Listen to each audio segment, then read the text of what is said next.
नमस्कार दोस्तों, मेरा नाम भव्य मंगला है। मैं IATF क्वालिफाइड ऑडिटर हूँ। पिछले 18 सालों से ऑटोमोटिव सेक्टर में ऑडिट कर रहा हूँ। एक और बेहतरीन टॉपिक मैं लेके आया हूँ कि क्या की डिफरेंस है between prevention control and detection control. जो FMEA का जो फर्स्ट एडिशन है AIG और VDA का, उसके हिसाब से मैं बात करने वाला हूँ। और इसमें सबसे इम्पॉर्टेंट बात ये है कि जब हम प्रिवेंशन एंड डिटेक्शन की बात करते हैं तो इसका मतलब क्या है आसान भाषा में। तो समथिंग लाइक दिस कि आप एक प्रिवेंटिव हेल्थ चेकअप कराते हैं या आप एक हेल्थ चेकअप कराते हैं साल में एक बार, और वहाँ पे कुछ रिपोर्ट आती हैं। अब उसके बेसिस पे जहाँ जहाँ पर जो पैरामीटर, से फॉर एग्जांपल आपका लिपिड प्रोफाइल है या और भी कुछ तरह के पैरामीटर है जो कि टारगेट के बाहर जा रहे हैं, वो हमें हेल्प करता है इस बात को समझने के लिए कि हमें कोई दवाई शुरू करनी है या कोई एक्शन लेना है। ये एक बेसिकली एक तरह के डिटेक्शन की बात हो गई। और उसी तरफ अगर हम कुछ पैरामीटर्स आज भी विद इन टारगेट हैं, बट अगर हम पिछले 2-3 साल की रिपोर्ट से कंपेयर करें तो पता लगता है कि धीरे धीरे हम बाउंड्री की तरफ आ रहे हैं। तो यहाँ पर वो एक इंडिकेशन है कि आने वाले 1-2 साल में अगर हमने अपनी हेल्थ के लिए कुछ नहीं किया तो there is a great possibility कि वो पैरामीटर बाहर चले जाएंगे। तो वो एक प्रिवेंटिव एक्शन जो हम लेते हैं कि फ्यूचर में जब अगली रिपोर्ट आए उससे पहले हम जो एक्शन ले लें जिससे कि हमारी हेल्थ ठीक हो जाए, वो प्रिवेंटिव कंट्रोल हो सकता है। एक और आसान एग्जांपल से बात की जाए कि हम कार में बैठते हैं और हम कार को स्टार्ट करने की कोशिश करते हैं, बट उसके अंदर सिस्टम ये है कि जब तक आप अपनी सीट बेल्ट नहीं लगाएंगे तब तक गाड़ी स्टार्ट नहीं होगी। तो एक प्रिवेंटिव कंट्रोल हो गया।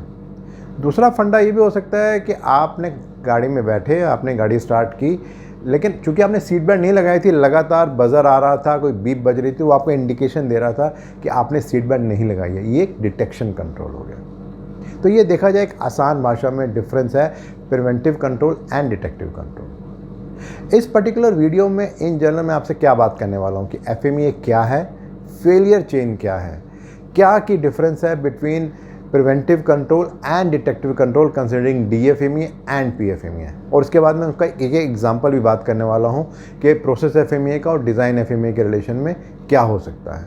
एंड देन लास्ट में क्या इंडस्ट्री में की चैलेंजेस समय चल रहे हैं, इन सब के बारे में आपसे बात करने वाला हूँ। तो सबसे पहले स्टार्ट करते हैं बेसिक डेफिनेशन से कि FMEA की डेफिनेशन क्या है।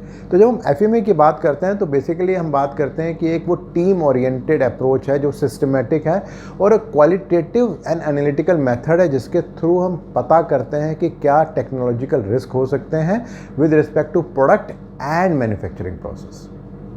एक बहुत इंपॉर्टेंट बात समझने की है कि जो FMEA है ये बिफोर द इवेंट है, आफ्टर द इवेंट नहीं है। तो जब भी हमें FMEA में काम करना है, हमें किसी भी प्रोडक्शन को शुरू करने से पहले या किसी भी ड्राइंग को रिलीज़ करने से पहले उसे हमें करना है। और ये बात बहुत समझनी इंपॉर्टेंट है FMEA के लिए कि इसमें हम एक फेलियर चेन की बात करते हैं और फेलियर चेन में 3 इंपॉर्टेंट बात हैं।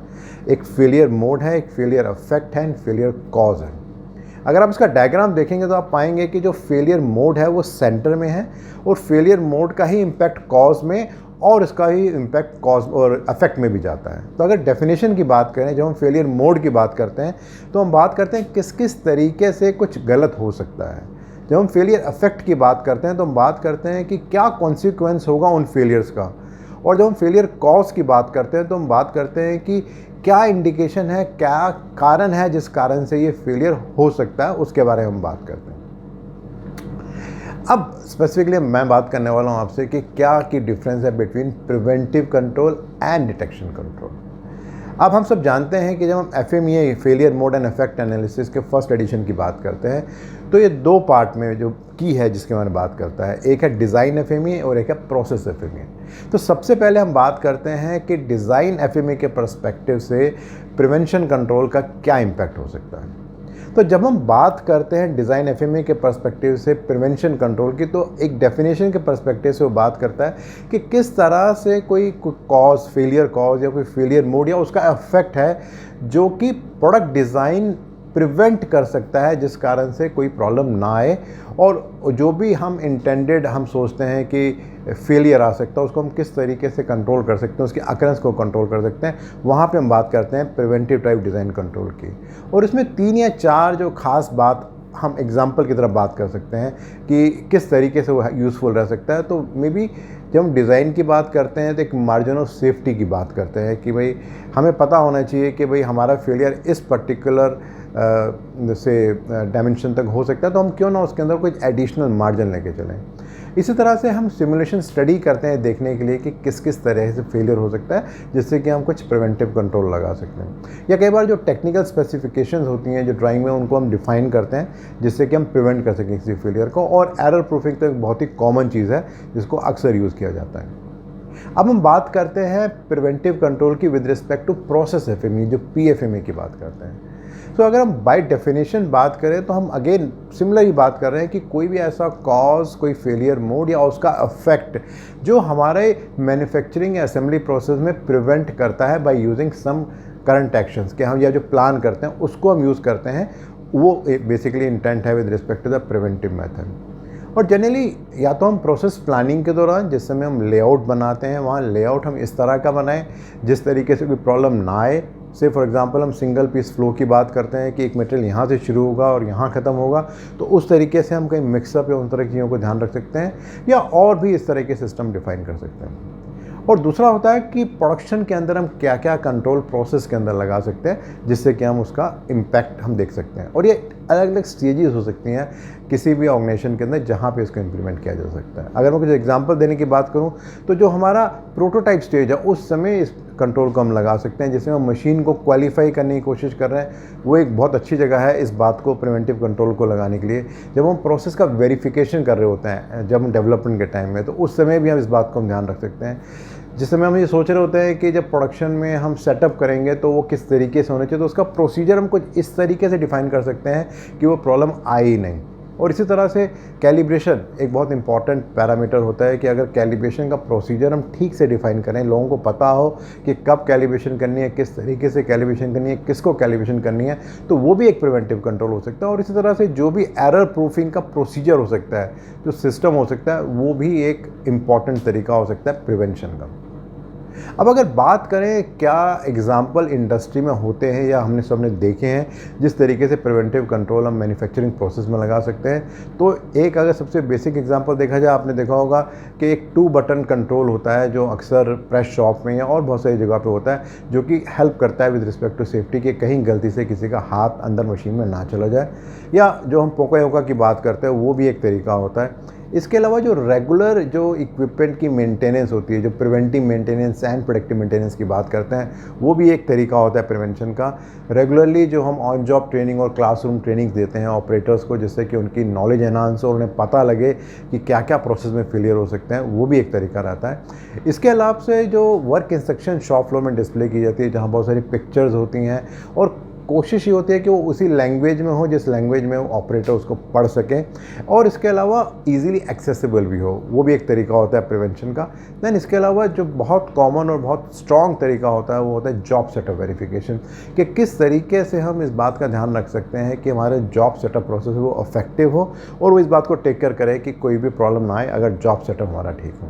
एंड देन इसके अलावा जो भी रूटीन में हम जो इन प्रोसेस इंस्पेक्शन करते हैं उसको हमने ठीक से डिफाइन कर रखा है। जो हम SPC करते हैं, from time to time to see कि हमारा जो कंट्रोल लिमिट्स के अंदर हमारा ग्राफ चल रहा है या नहीं चल रहा, बट अगर वो बाहर जा रहा है तो वो भी एक इंडिकेशन होता है। या आपने देखा होगा कई बार एक SPC में एक ट्रैफिक लाइट वाला भी होता है जिसमें ग्रीन, येलो एंड रेड होता है, तो वो भी एक इंडिकेट करता है कि जब भी हमारा पैरामीटर ग्रीन से येलो की तरफ जा रहा है तो वो एक इंडिकेशन होता है इस बात के लिए कि कुछ प्रॉब्लम आने वाली है। अब हम बात करते हैं डिटेक्शन टाइप की, और अगर डिटेक्शन कंट्रोल में भी दोनों तरह की बात होती है, डिज़ाइन FMEA में भी और प्रोसेस FMEA में भी। तो सबसे पहले हम बात करते हैं डिज़ाइन FMEA के पर्सपेक्टिव से डिटेक्शन कंट्रोल क्या हो सकता है। तो जब हम डिटेक्शन कंट्रोल की बात करते हैं with respect to design FMEA, तो बाय डेफिनेशन उसका इंटेंट यह है कि क्या फेलियर मोड और कॉज हो सकते हैं जिनको हम डिटेक्ट कर सकते हैं, जो भी हमारा आज का कंट्रोल है या हम फ्यूचर में जो प्लान करें, जिससे कि जो भी हमारा प्रोडक्ट डिज़ाइन है जब हम प्रोडक्शन को दें तो वो ठीक हो, और इनकेस अगर कोई प्रॉब्लम है उसको हम टेक केयर कर सकें। और इसी के बेसिस पे जो डिटेक्शन रेटिंग होती है वो भी डिपेंड करते हैं। और अगर हम कुछ एग्जांपल लेके बात करें किस तरीके से इंडस्ट्री में इसको किया जाता है, तो जो फंक्शनल चेक होता है वो एक तरीका होता है। दैन इसके अलावा बहुत सारे जो टेस्ट होते हैं, maybe endurance test, environmental test, या डिज़ाइन ऑफ एक्सपेरिमेंट, जिसमें बहुत सारे एग्जांपल्स आ सकते हैं, वो सब कुछ एग्जांपल हैं जिस तरीके से हम डिटेक्शन कंट्रोल पे काम करते हैं ड्यूरिंग डिज़ाइन FMEA। अब हम बात करते हैं प्रोसेस FMEA की, कि प्रोसेस FMEA के दौरान डिटेक्शन कंट्रोल को किस तरीके से हम देख सकते हैं। तो अगर हम डेफिनेशन के पर्सपेक्टिव से बात करें तो हम बेसिकली बात कर रहे हैं कोई ऐसा फेलियर मोड या उसका कॉज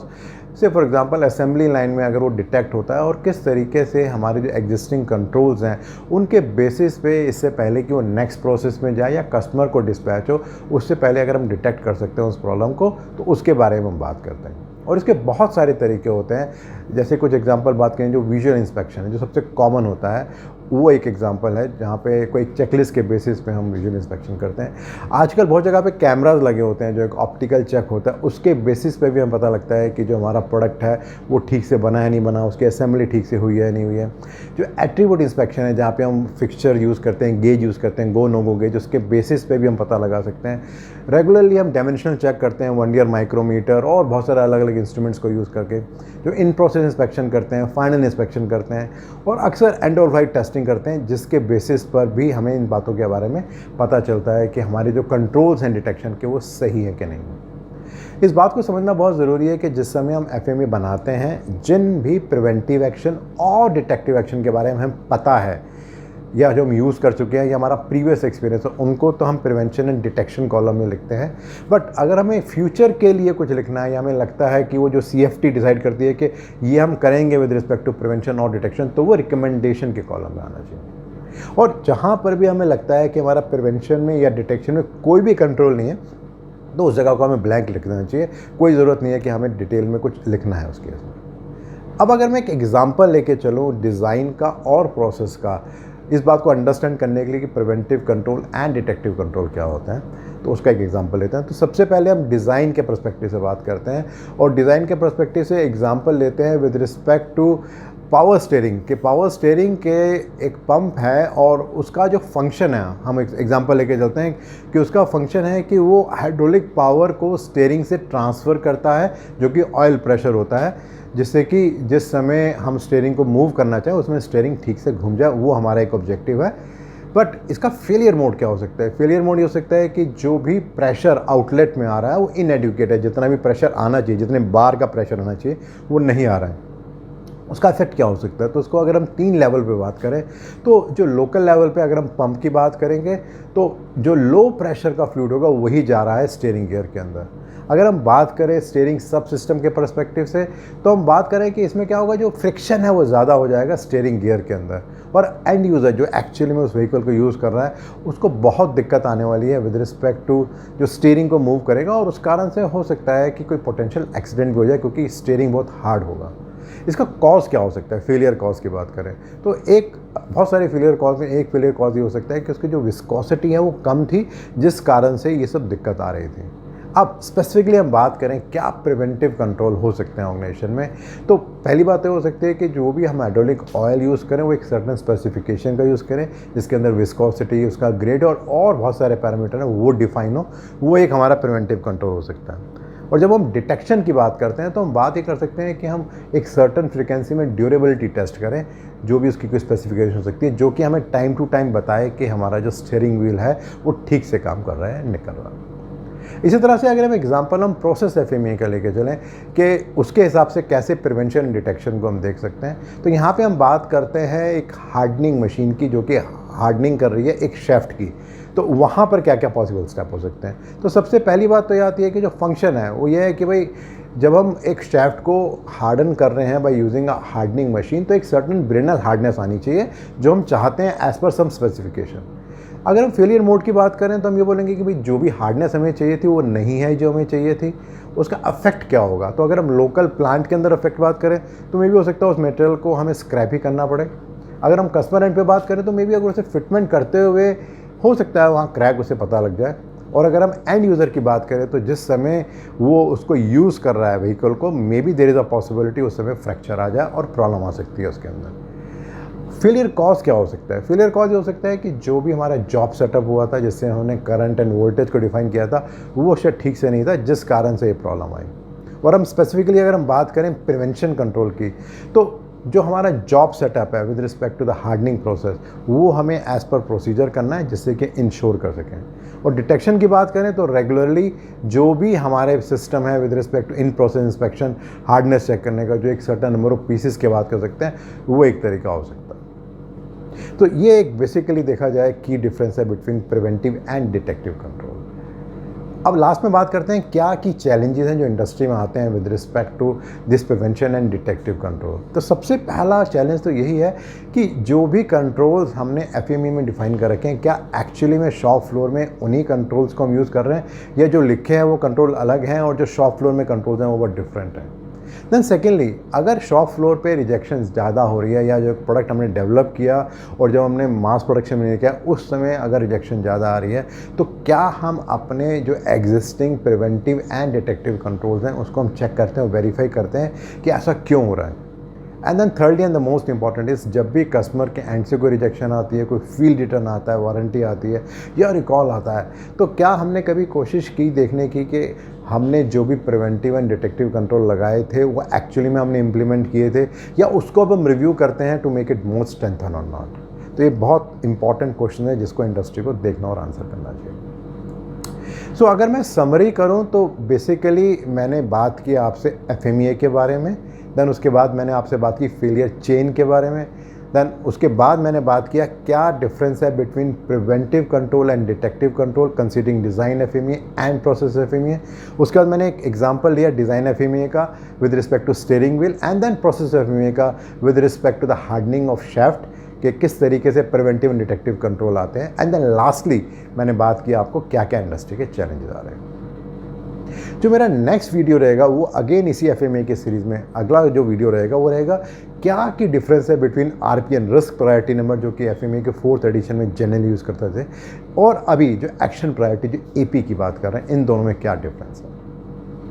रेगुलरली बहुत सारे फीडबैक्स आ रहे हैं, मुझे हेल्प करें अंडरस्टैंड करने के लिए आपकी क्या एक्सपेक्टेशन है। सो प्लीज़ उसको आप कंटिन्यू रखिए। और अगर आपको लगता है कि इस तरह के वीडियोज़ और इस तरह के ब्लॉग यूज़फुल हैं तो आप अपने फ्रेंड से शेयर भी कर सकते हैं, और मेरे YouTube चैनल और मेरी वेबसाइट bhavyamangla.com से सब्सक्राइब भी कर सकते हैं। और अगर आप इस पर्टिकुलर वीडियो को और डिटेल में जानना और समझना चाहते हैं तो नीचे आपको एक ब्लॉग मिलेगा, एक लिंक मिलेगा, उसको आप क्लिक करेंगे तो डिटेल में आपको और जानकारी मिलेगी इस पर्टिकुलर वीडियो के बारे में। धन्यवाद।